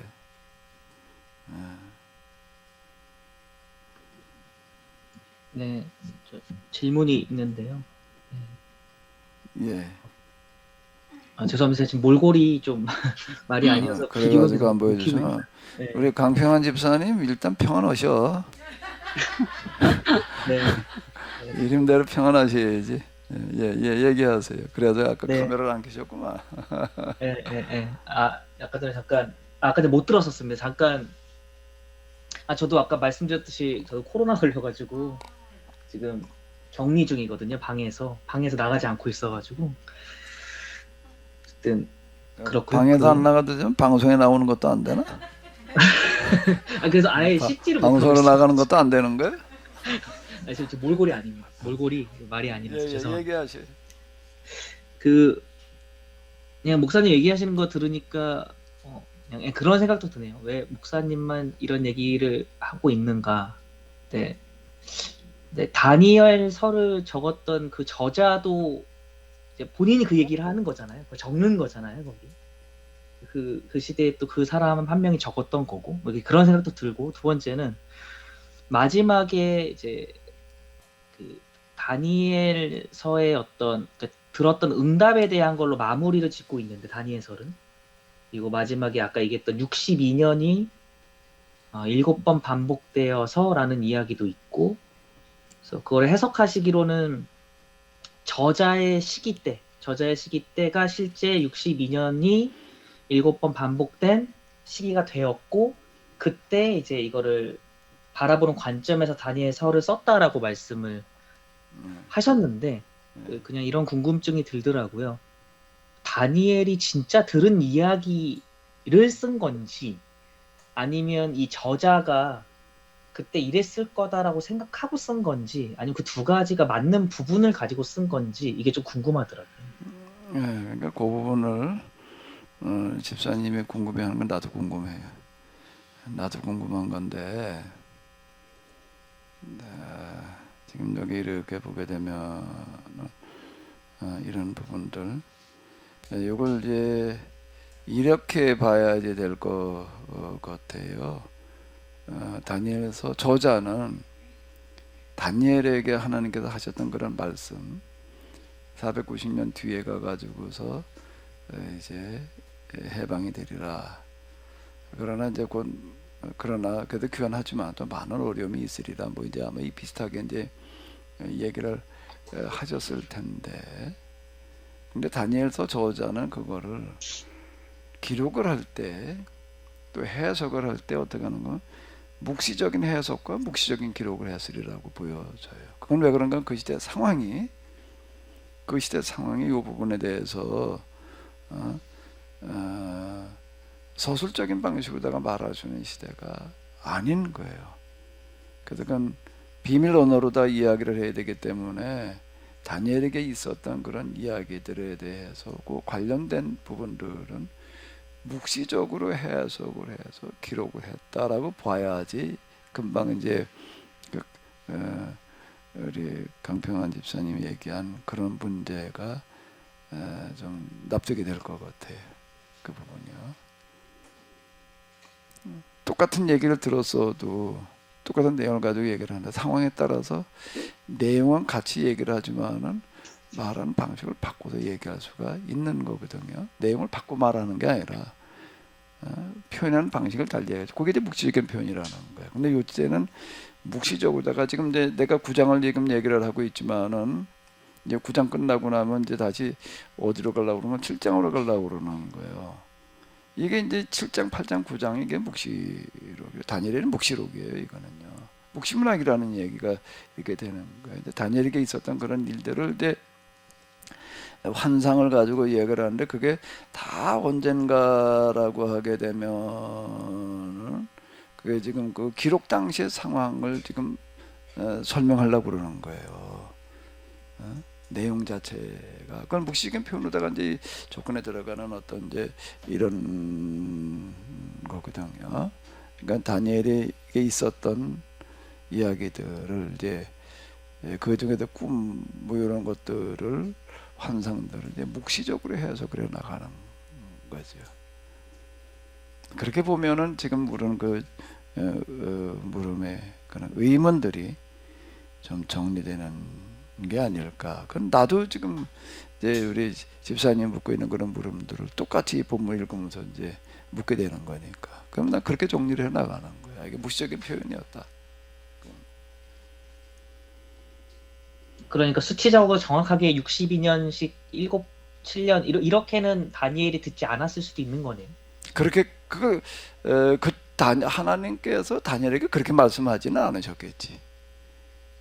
그땐 그렇게 말할 필요가 없으니까. 그런데 그거를 이제 이런 묵시적인 표현을 바꿔놓은 거예요. 그거를 묵시적인 표현으로 가서 이제 많은 어려움들이 시간이 지나면 많은 어려움이 있으리라라고 하는 거를 묵시적인 표현으로 해석을 한 묵시적으로 해석을 해도 표현을 이렇게 하는 거죠. 그러니까 이제 그 기록 당시는 말하려고 그러는 거예요. 묵시적인 표현이. 그러니까 묵시적인 표현들은 그 기록 당시의 상황들을 지금 다루고 있는 내용이에요. 그러니까 지금 우리가 요한계시록 기록 당시의 상황을 반영하는 거라고. 먼 훗날 인류의 종말의 시대를 반영하는 게 아닌가. 그렇게 해석을 해나가게 되면은 그건 이제 판단 차고, 기본적인 판단 차고. 내가 여기 몇 번 얘기했지만은 이 신천지 요한계시록 강의하는 데 가가지고서 내가 어디 아지트에 가가지고서 몇 시간 듣고 나니까 첫 번째 물었던 게 바로 그거예요. 그 사람한테 요한계시록이라고 하는 거가 당시 박해받던 그런 시대의 상황인데, 근데 그 상황에서 교회 사활이 걸렸던 그와 같은 상황에서 지금 먼 훗날 인류의 종말을 다루는 책이겠느냐, 아니면은 지금 당장 급박하게 부딪혀 있는 이 박해 상황, 교회의 사활이 걸린 그 상황을 지금 말하는 거겠느냐. 근데 되게 첫 번째 질문이 그거라니까요. 그걸 왜 자꾸 그 당시 상황에다 초점 맞춰 해석하지 않고 왜 인류의 종말에다 맞춰가지고 해석을 하냐. 목사님, 네, 그러면 데살로니가전서 5장 18절 20절 말씀 있잖아요. 사도 바울이 데살로니가 교회에 가는 말씀, 뭐 어떤 신앙의, 요즘도 모든 교인들이 그 신앙의 뭐 바로미터라고 생각할 수 있는, 항상 기도하라, 쉬지 말고 기도하라, 범사에 감사하라, 항상 기뻐하라, 그 말씀 있잖아요. 그럼 어떤 상황에서 이 말씀이 주어진 건가요? 데살로니가 전서 5장 18절. 항상, 네, 5장 16절. 항상 기뻐하라, 쉬지 말고 기도하라. 기도하라. 그냥 이거는 무슨 어떤 상황 뭐 이런 걸 떠나가지고서요. 네. 이제 신앙생활의 일반적인 공통적인 특징 중에 하나가 그 경건 생활이잖아요. 그게 들어가 있는 거라고요. 예.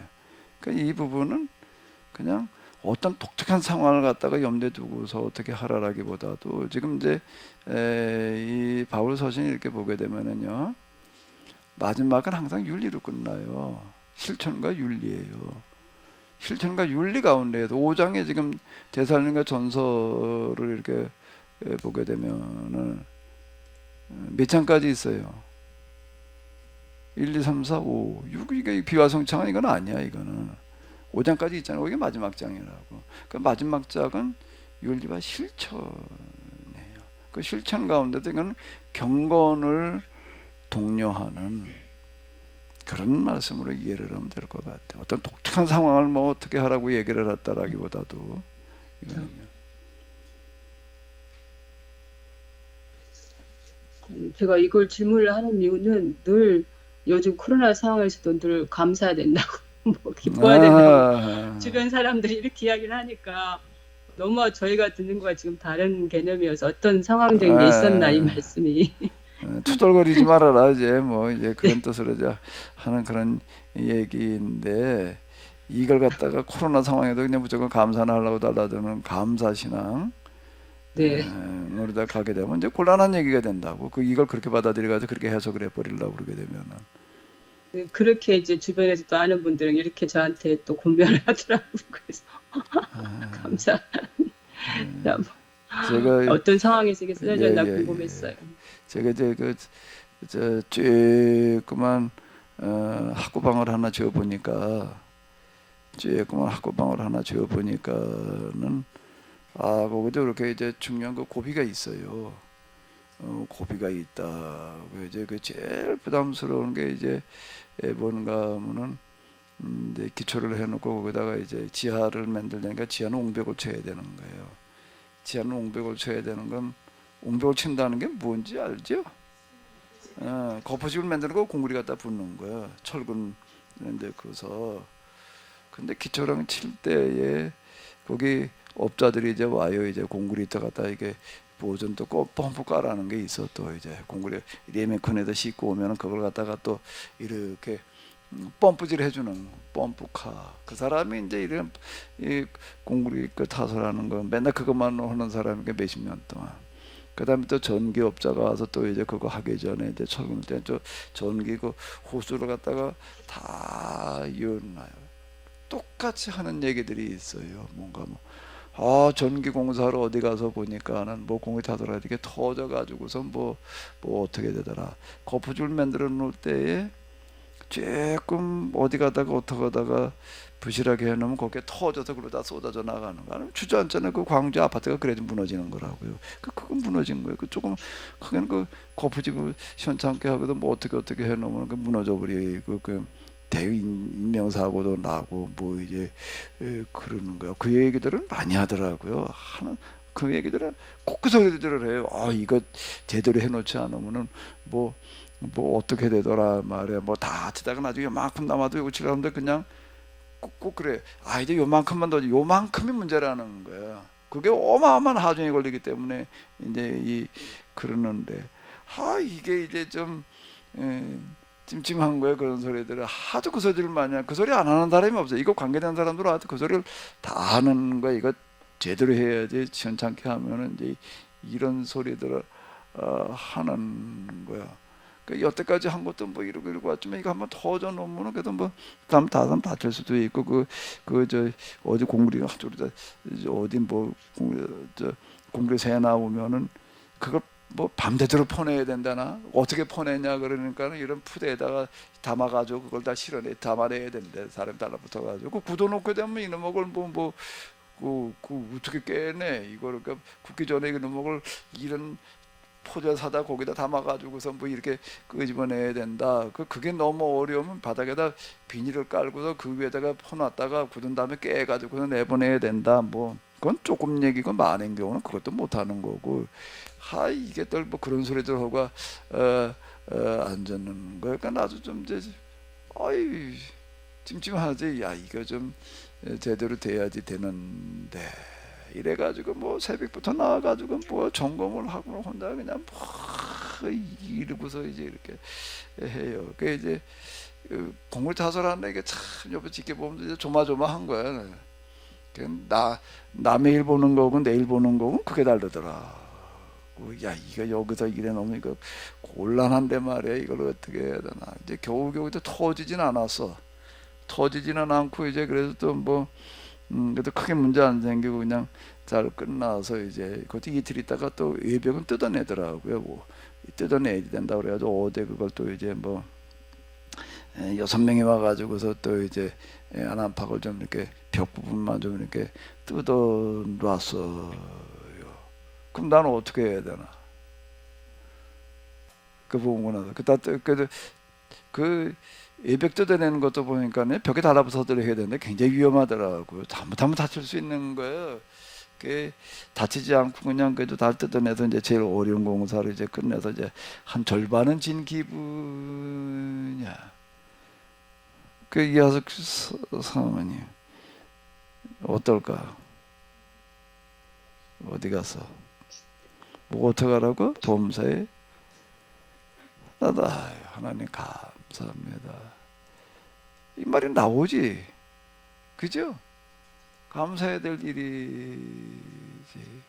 그런데 내가 하나님 다치지 않고 그래 여기까지 이렇게 돼서 감사합니다라고 이제 생각하고 또 이렇게 말하면서 자 이걸 내가 감사하다라고 말할 만한 그런 자격이 내가 되는가?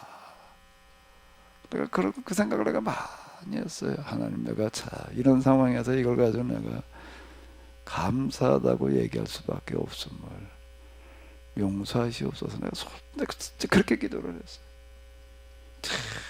지금 왜냐라고 한다라고 하게 되면 이게 뭐 대멸종에 지금 뭐 어제만 해도 코로나로 죽어간 사람들이 갑자기 코로나 우습게 보이지만 어떤 사람은 죽어요. 일주일 이내에 우리나라도 코로나 죽은 사람이 몇 명이라던가. 코로나 때문에 죽은 사람이야. 그 사람들은 200 몇십 명씩 나오는 거야. 거기는 어린애도 있어, 젊은이도 있고 뭐 기저질환 노인만 있는 게 아니까 멀쩡하다가 죽는 사람들이 있는 거야.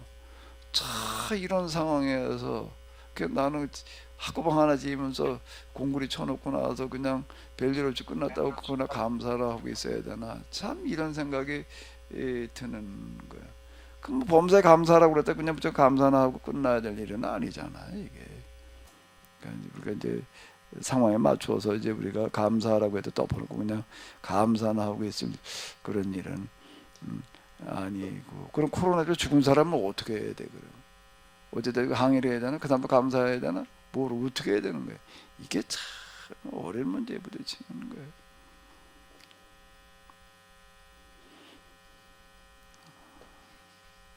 곰곰이 우리가 하나하나 생각을 해보게 되면은요. 그러면 이제 사도 바울의 어떤 일반적인 그 신앙의 경건을 이야기하신 거고 목사님은 어떤 영성적인 차원에서 그렇게 표현했다고 그렇게 정리를 하면 되겠네요, 목사님. 모순이 생겼을 때. 영성적인 차원이거보다도 그냥 감사 위주로 치우쳐버리는 신앙에 대해서 좀 내가 경각심을 불어넣자는 얘기야. 영성적이고 뭐고 떠나가지고 감사합니다 그냥 그리고 끝나버리면 곤란하잖아. 감사가 끝은 아니잖아. 그러니까 감사의 대상이야? 감사하고 끝나버려야 될 대상인가? 우리가 지금 부딪혀 있는 그런 상황인가? 우리 일이라고 하는 어떤 이런 거. 하나님 나니까 물질의 복을 주셔서 감사합니다. 그러고 있어야 될 노릇인가? 나니까 건강 주셔서 감사합니다. 그래야 될 노릇인가 이게 지금? 내게 주어진 모든 것들이 뭐여야 되는 거지? 사명이어야지 되는 거지. 나는 그런 거 이거 공부를 잘 치게 돼 감사합니다 이러고 끝날 수 없는 얘기인 게 이런 거예요. 아이고 하나님 그래도 어쨌든 이게 하나님 보시기에 그래도 좀 좋은 쪽으로 좀 쓰여야 될 터인데 생각은 그렇지만 그렇다고 그걸 뭐 내가 하나님 보시기에 어떻게 좋게 갖다 쓰고서 뭘 가지고 지금 그거 하나 짓는 것도 지금 뭐 그냥 간당간당해서 허덕거리는 주제에 뭐 근데 어쨌든 생각은 그런 거예요. 감사로나 끝나버리려고 그러는 그런 신앙 그것이 얼마나 헛껍데기인 일을 좀 우리가 들여다보자는 얘기지. 그래서 영성적인 뭐 어쩌고 저쩌고까지 그렇게 거창하게 갈 것도 없는 얘기고 아주 간단한 얘기예요.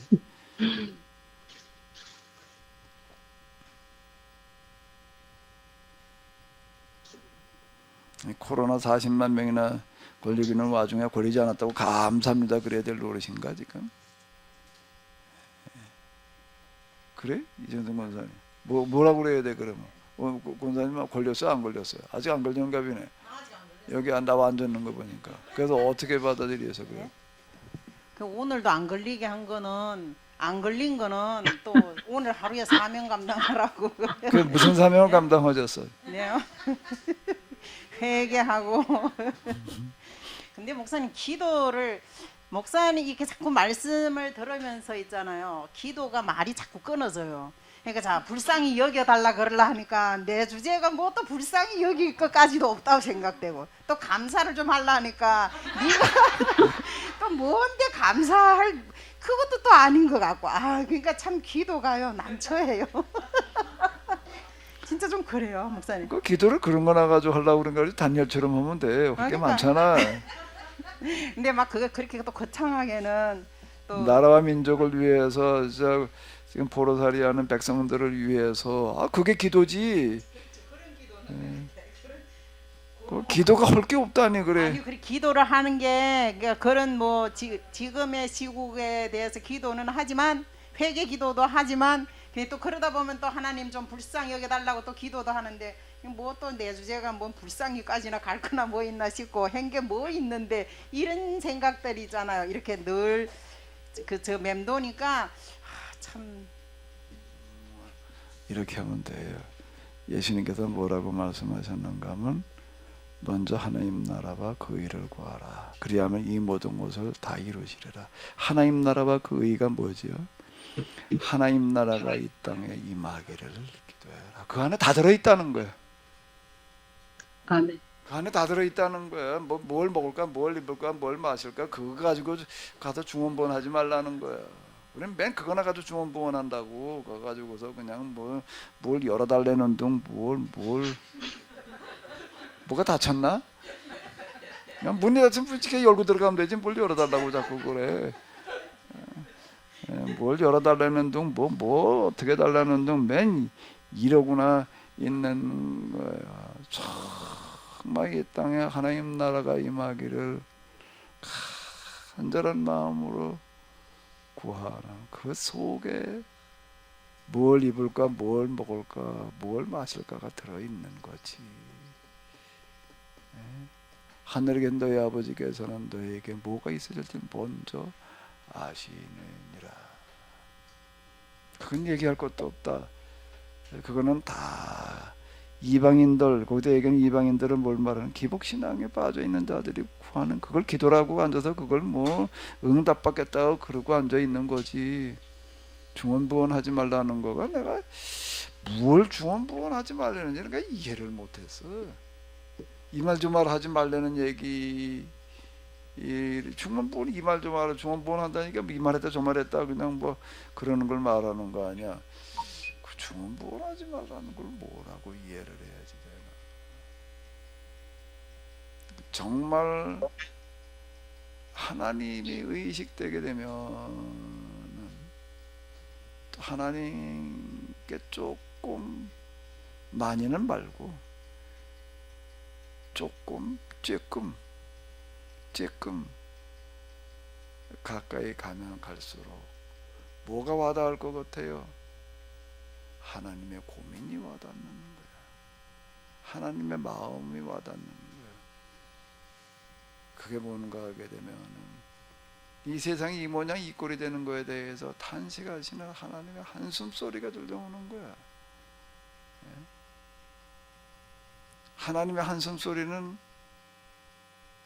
이 세상이 이 모양이 이 꼴이 된 것 때문에 하나님께서 한숨 지시는 게 아니야. 뭐 때문에 한숨 지실까? 네?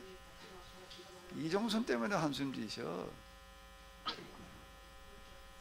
이게 뭐 그렇게 신앙이 뜨겁다고 그러면서 말이야. 뜨겁다는 게 뭐야 도대체. 이 세상이 이 모양 이 꼴 되는 거에 대해서는 그냥 그건 뭐 세상이 어차피 망할 거고 그냥 이러고 뭘 어떻게 해달라고 그러는 거 앉았는 그런 게 너무 한심해서 한숨 쉬셔. 하나님 보시기에는 뭐라고? 한심해서 어떻게 하신다고? 한심해서 쉴 때 쉬는 숨을 뭐라고 그런다고? 한숨. 그게 보이는 거예요.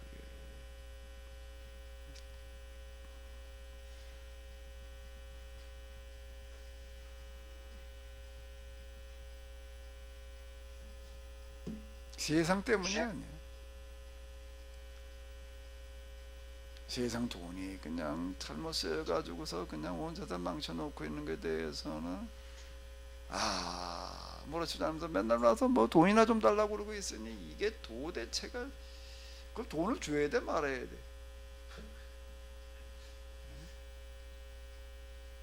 진상 집사님 같으면 어떨까? 돈 줄 거야 안 줄 거야?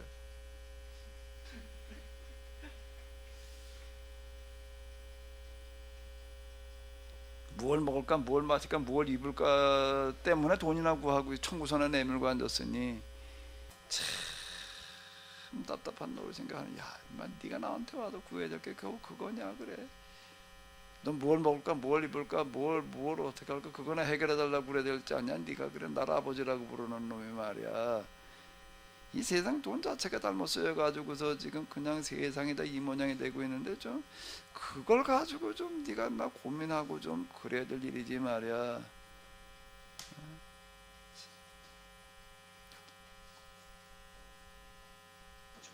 믿음 좋다는 거가 우리가 가만히 이제 돌이켜 생각을 해보게 되면요, 착각이 좋았던 거지 믿음에 좋은 게 아니더라고. 남 얘기가 아니라 난 내 스스로를 놓고 볼 때 그렇더라고요.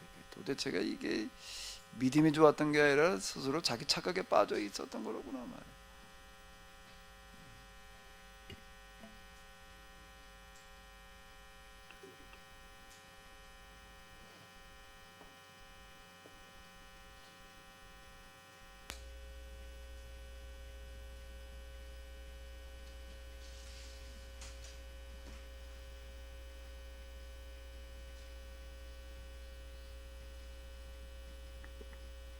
내가 무슨 학고방 하나 지면서요 할 말이 없는 게 내가 자꾸 학고방이라는 거 어떤 사람도 웃더라고. 학고방 뭐 학고방 와서 학고방이 뭐 이렇게 크냐고 또 그러는 사람도 있고, 나는 학고방이라고 그래요. 왜 학고방이라고 그럴까? 학고방이 뭐가 학고방이지? 진상 입사는 뭐가 학고방이야?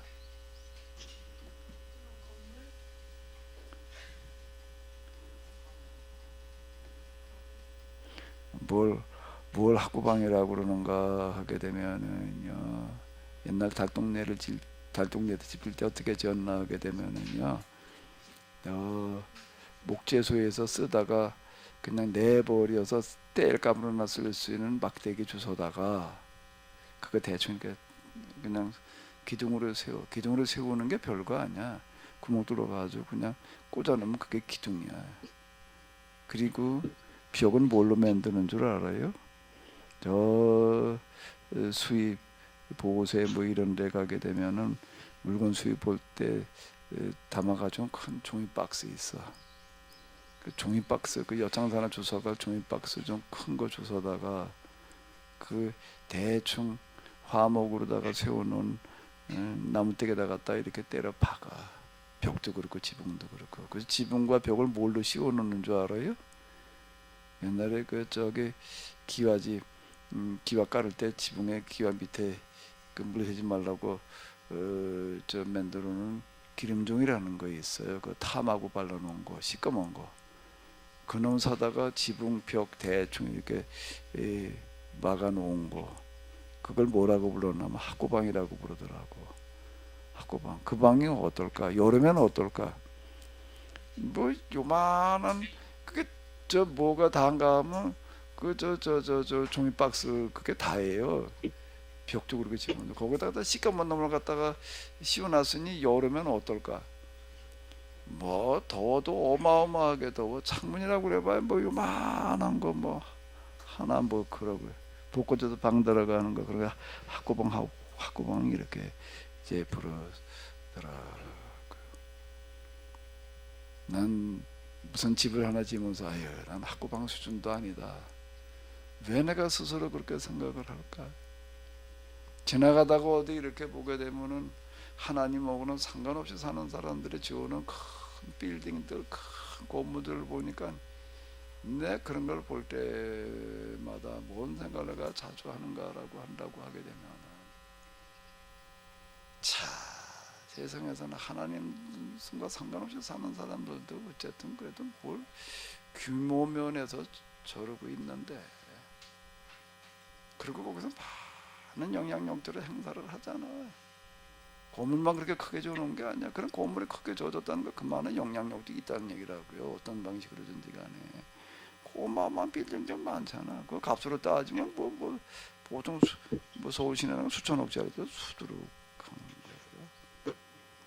그런 거 볼 때 뭐 내가 부럽다 뭐 어떠다 이런 걸 얘기하려고 그러는 게 아니라, 참 이게 하나님하고 상관없는 사람들도 참 저런 영향력들을 행사하고 그러는데, 참 우리가 이 기독교인들이 참 어째 이리 힘이 없나.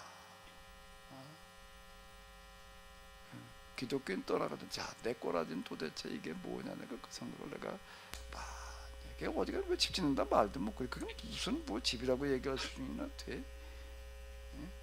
뭐 손바닥만한 놈에다가 코딱지만한 걸 뭘 하나 그 공구리라고 치고 갖다 그걸 치면서 그저 레미콘 뭐 15차가 들어가던가 15차 갖다 이제 뭐 부어놨는데, 그걸 보면서 내가 학고방이지.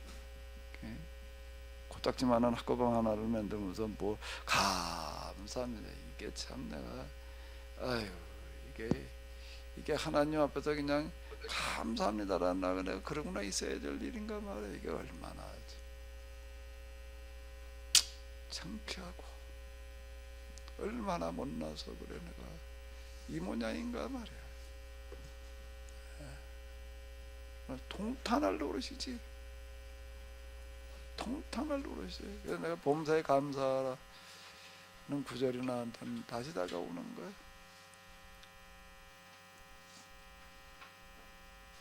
세상은 이 모양 이 꼴이 돼가고 있는데, 그래 우리는 지금 뭐 할 수 있는 게 아무것도 없잖아. 이런 찌질이도 못난 놈들이 뭐 어쩌고 저쩌고 입만 살아가지고서 뭐 구원을 받았네 못 받았네 말이야. 자, 이것도 얼마나 참 아이고 이게 참 현실과 무관한 소리나 떠들고 앉았나.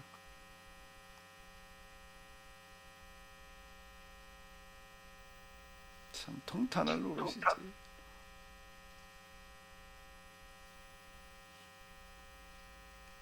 어쨌든 요즘은 예배 시간에 헌금 바구니 올라오는 걸 보게 되면 참 탄식부터 나오는 거야. 우리가 얼마나 못나서 그래 이걸 헌금이라고 드리고 있나 말이야. 헌금 시간이 겨우 이거 해야 되는가.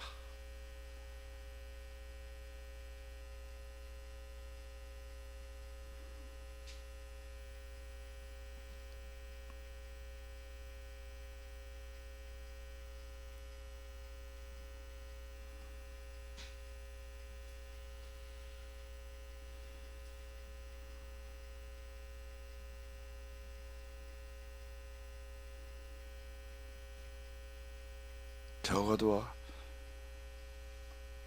그래도 하나님을 믿는다라고 하면은 그래도 뭐 하나님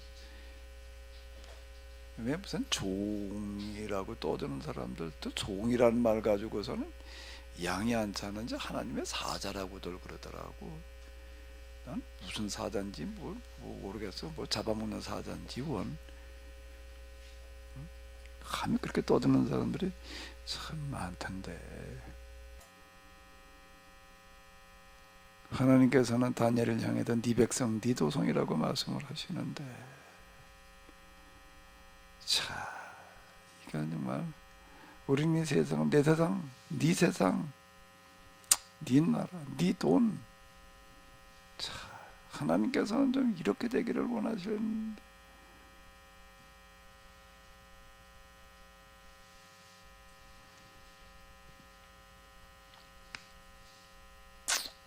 곰곰이 한번 기도하면서 한번 물어보세요. 한번 기도 시간에 한번 곰곰이 한번 자신을 돌아보시기 바랍니다. 바다야 잔잔하라 좀 한번 쳐봐.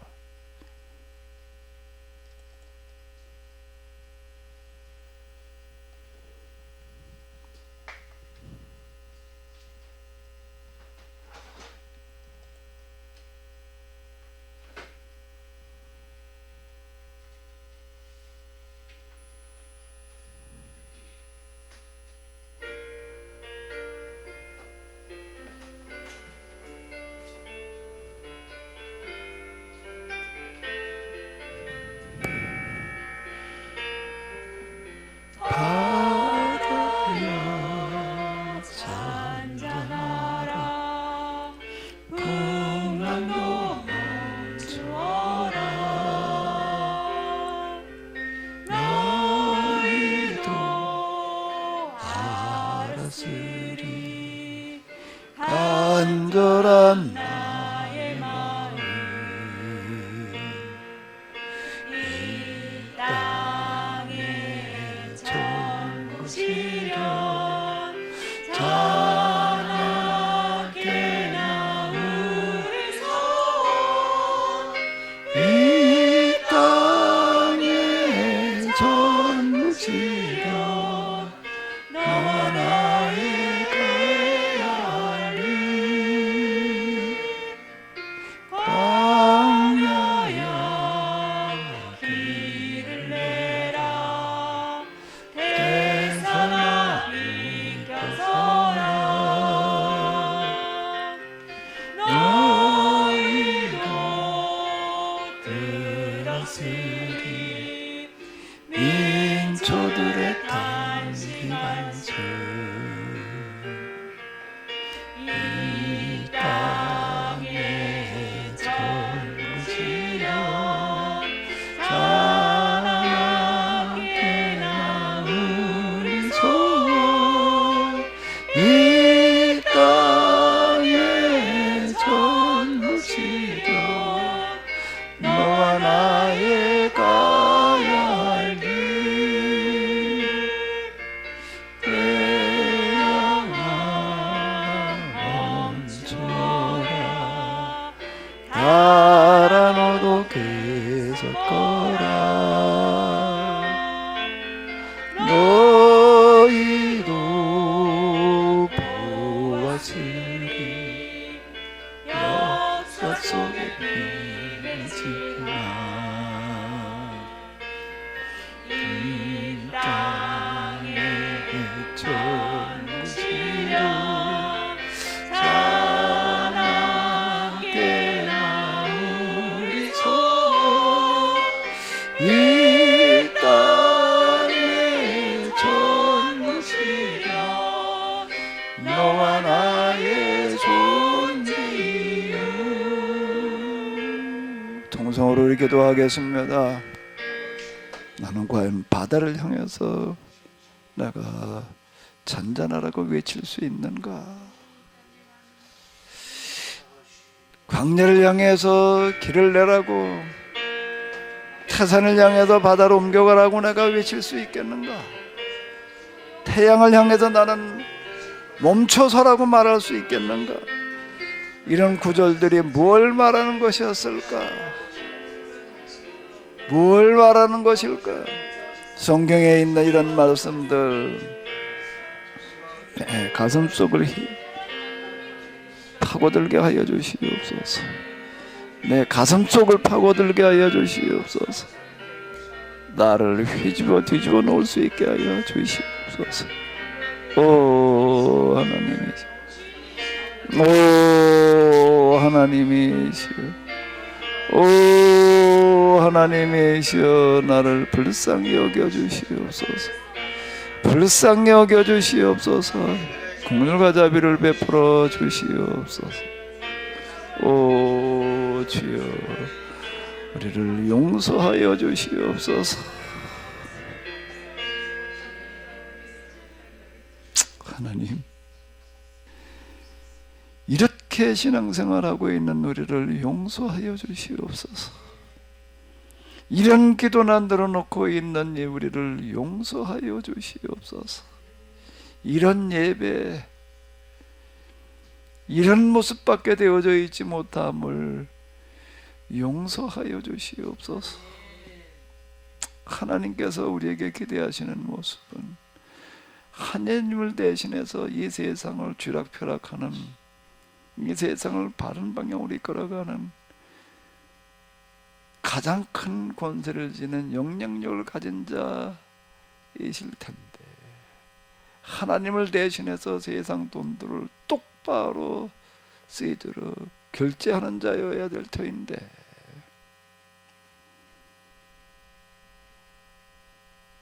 거대한 세상의 역사의 흐름 속에서 겨우 그저 목숨이나 부지하며 적응하게 급급해 있는 우리를 용서해 주시옵소서. 용서해 주시옵소서. 적응도 하지를 못해서 낙오자가 되어져 있는 우리를 용서하여 주시옵소서. 하나님께서 저희들에게 기대하신 것은 세상에 나고자 된 달인이나 찾아다니면서 위로해 주라고 말씀하시는 게 아닐 텐데, 이 세상을 똑바른 방향으로 이끌어가는 집행자가 되기를 원하실 터인데, 세상 경영자, 운영자이기를 원하실 텐데, 이 세상에 가장 큰 기업을 소유한 자들, 가장 큰 은행에서 가장 큰 돈들을 하나님의 입장에서 결제하는 자들이어야 될 터인데, 그런데 그와는 너무나 거리가 멀어져 있는 저희를 용서하여 주시옵소서. 용서하여 주시옵소서. 불쌍히 여겨 주시옵소서. 언제나 저희들이 이런 부끄러운 모습을 면할지요. 언제나 저희들이 이런 하나님으로부터 위로나 평강이나 기대하는 그런 껍데기 신앙에 우리가 머물러 있어야 될지요. 진정한 청지기이게 하여 주시옵소서. 세상을 움직이고 다스리는 진정한 청지기이게 하여 주시옵소서. 그게 교회여야 될 터인데, 그게 교회인이어야 될 터인데, 그게 우리 그리고 나여야 될 터인데, 그와는 너무나 거리가 먼, 세상에서 그저 별별 없이 있다가 별별 없이 사라져 버리고 마는 이런 나약한 우리를 불쌍히 여겨 주시옵소서. 불쌍히 여겨 주시옵소서. 이제 여기서 기지개를 켜고 다시 일어설 수 있는 길을 열어 주시옵소서. 코로나가 또 40여만 명을 육박하고 있습니다. 코로나에 걸리지 않기나 바라는 전전긍긍하는 그런 나약한 우리 모두를 용서하여 주시옵소서. 좀 더 큰 마음을 가지게 하여 주시옵소서. 큰 생각을 가지게 하여 주시옵소서. 하나님의 입장을 대신할 수 있는 그런 자 되게 하여 주시옵소서. 우리 주 예수 그리스도의 이름으로 기도하옵나이다. 아멘. 네, 수고 많으셨습니다.